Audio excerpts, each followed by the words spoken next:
All right, what's up, guys? It's Crypto Clutch here. My voice is probably going to sound a little bit different just because of my allergies acting up, and I've been working in the shed a lot the last couple of days. So sorry in advance if I sneeze or anything like that, or I have to edit the video. But I'm going to try and do this as quick as possible, just update on what has happened. So today is currently Wednesday. Bitcoin is sitting around like 29,100 or so. So, I talked before about moving out of the warehouse because Bitcoin was down at these prices before. Granted, it was only, briefly, but it was in around the 30,000s. And obviously now we are down below that, which is not good for the long. Well, I mean, if it holds 29,000, I think we still have a chance, but it's not looking good for it for sure. But I don't know, anything can happen, but that's not the point of the video. I'm not a trade analysis person, and I don't really want to get into that. If you want to watch something about that, go watch Crypto Zombie. Definitely one of my favorite YouTubers for that. But the main point of this video is going to be talking about airflow and how we have, I think, finally tamed the beast of airflow for these two sheds. So as you can see, we have, these 8 intakes installed now. I told you I was just waiting on them before the power company got here. Luckily, the power company, well, I guess it would be more sad that the power company has still not gotten here. I'm hoping it'll be done this week, but I don't know. We'll find out, I guess. But I did test all 6 fans. They all work. And when I just had these 8 intakes, sadly, it was not quite enough. And I figured to actually take about 9 of them to basically fully satisfy those fans. So I could have put one more, or I could have put 2 more, but I decided I didn't want to do that. If you're curious where I would have put them, I would have put them, one in each one of those door frames or somewhere over there. The only thing that's really left to do here in the shed is I want to put 2 of those, 2 more intakes on the ridge vents just to kind of help circulate air up top there. But back to taming the air, we tested it. We could tell by opening the door that the fans were still not getting enough airflow. Whenever you would close the door, the vents would go down a little bit. When you open it, they would go up more and be fully satisfied. So what we did is we used the scrap floor grates from the first shed, and we put 11 feet was what we had in total. So we have an 11-foot section of floor grate, and I just put a 1/2 inch like chicken wire underneath it. They make a 1/4 inch.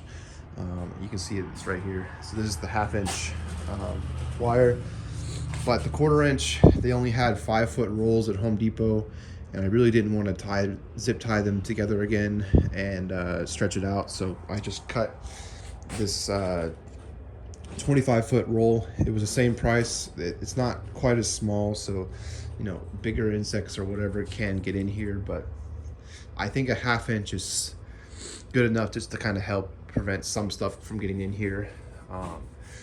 Now, what this basically equivalent, it's basically 3 of these. This is 11 foot of, well, it's 11 foot by 2, so it's 22 feet of surface area that it can be, bringing in air. This is 30 by 30, so it's about 2.5 feet. Actually, it's exactly 2.5 feet of surface area.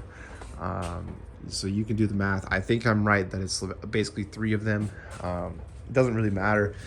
All I know is that now, even with the door closed, the fans are fully happy and move a lot of air through here. It does kind of settle right there next to the fans before it gets to the fans, but I'm hoping with the miners, all the fans on the miners will bring it in and then suck it out, so the air makes all the way to the end instead of just getting trapped there. But we'll have to see. I'll probably bring like a smoke or a fog maker down here, and we'll kind of watch what the air does. Maybe I'll record that for you guys so you guys can see. So obviously the next thing that has to happen in here is just cleaning up all the mess so we can start. So that way, once power does get turned on here, I can bring my miners over here and get them turned on and running over here. Another thing I need to still do, but it's not as important, is these CT meters. I need to put them on all my circuits. I'm planning on doing one per circuit, so there'll be 32 meters I need to install. My kind of plan is put a box in between two panels and have 8 per panel, so it'll be 16 in one box. We'll have to see kind of how that works out. It'll have to be something custom for sure. Maybe I can get something 3D printed and put in here. I'm not real sure. But yeah, that's one thing I still need to do. And the ridge vents is basically the only thing that's left. Both of them are not high priority, and if they weren't done by the time like the power got turned on, it wouldn't be the end of the world.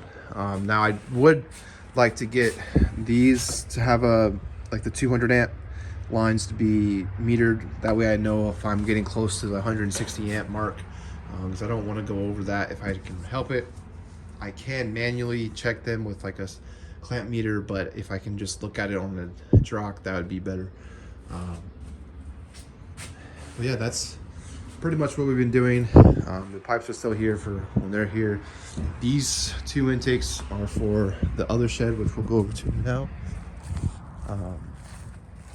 So this is what it looks like on the outside. I guess I haven't shown you guys this, but it's basically mostly just intake, and I think it looks pretty good.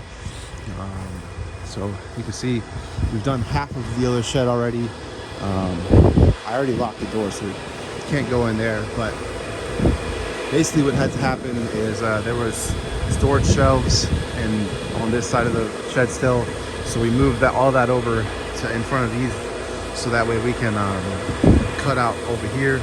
The other thing we had to do over here is I ran a 120 volt circuit as like a convenience circuit underneath this window, and it was blocked. The wire is too high for how low that's going to go, so we're going to have to drill one hole down over there so we can get a circuit, so we can move the circuit down.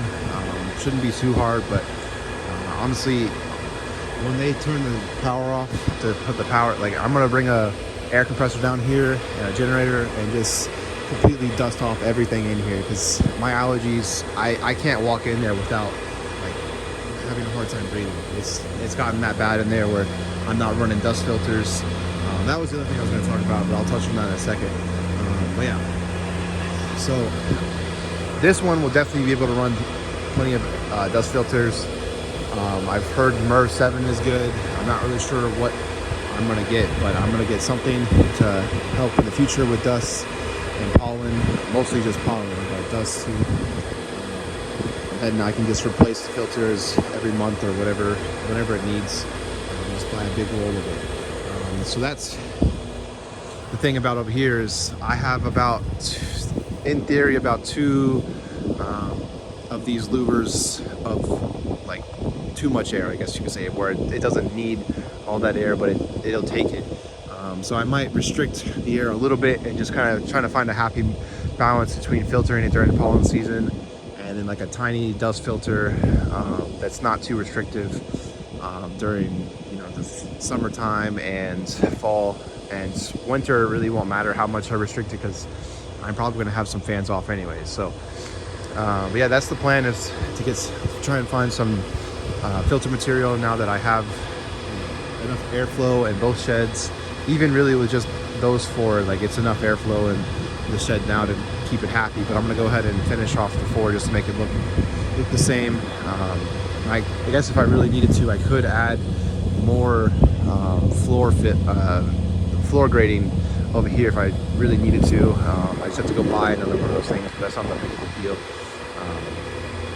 But yeah, that's pretty much the update. I know I haven't posted anything in a while, but we've been doing long hours over here on these things. It wasn't terribly hard, but you have to do a lot of them, so it's kind of a lot of work. And we're just holding them up with 4 screws. And then we're probably gonna caulk around them all so that way, you know, rain doesn't get through them through the outside. I don't think it would anyways, but just to be safe, I think that's the plan. And the other thing is we finally, now that we have those in, I ran the 4 convenience circuits over here. So obviously this one has a lot more power on this wall than the other one, mostly because I kind of learned from that one that, like, you know, you're gonna have some fans or like laptops or, you know, some just routers, something will be needing power, and I have the breakers and wires fairly inexpensive, so why not just go ahead and run it while you can. I also did add some insulation. This is R13. Basically, we took off the insulation on the other shed for where this had to pull out, because we had to take out, so there used to be a stud right here. As you can see, there's some nails coming down, so we took out a stud right there, chopped it up, and framed in the top and bottom of this. We could frame this, I guess, but I don't really think it's necessary, because I mean, it's got 3 going along the top right there. So but yeah, so we framed that in and did that. But yeah, I mean, I think we shouldn't have any problem with power. I mean, obviously I can't like use this to run mining rigs or whatever, because it's still coming off the 200 amp main. So it's more of just like a air compressor could go there, or, you know, whatever it needs power. But like, I still have to be mindful of, you know, it's still coming off my total power, so I can't, like, you know, run something off of it all the time. I don't really need to, because I have 8 30 amp circuits. I think I talked about it, but I did put those surge protectors in. I haven't tested those yet, but I mean, hopefully they work. But we did get everything hooked up and wired in, and like I said earlier in the video, that's what we got left to do. It's not a whole lot. It's mostly just cleaning, intake the 2 more ridge vents, and then like looking for some kind of air filter that will go over these things. I think my idea would be just to, since this is some kind of metal, it's getting like magnets and magneting them down onto this thing. That way it'll hold the louver, and like I won't have to like drill into it or whatever. But that's just my off the head idea. I haven't really thought about, you know, what I'm actually gonna do. You could also like, you know, zip tie it to it or whatever. It doesn't really matter how it gets connected, it just has to be sitting over top of it. Now this one I showed in my previous videos on what I did. Whether or not this one gets a thing or not, I'm not sure. It does bring in air and dust, but it's kind of a pain to filter this, but because you have to lift up the grate and put it back down or whatever. But yeah, that's my update video. My phone's gonna die soon, so I hope you guys enjoyed this. I hope you guys are, you know, still mining and still into this. You know, I was around in 2017 during the the bull market, from $1,000 all the way up to 20,000, and I rode the wave all the way from 20,000 all the way back down to like 3,400, I think is what the low was.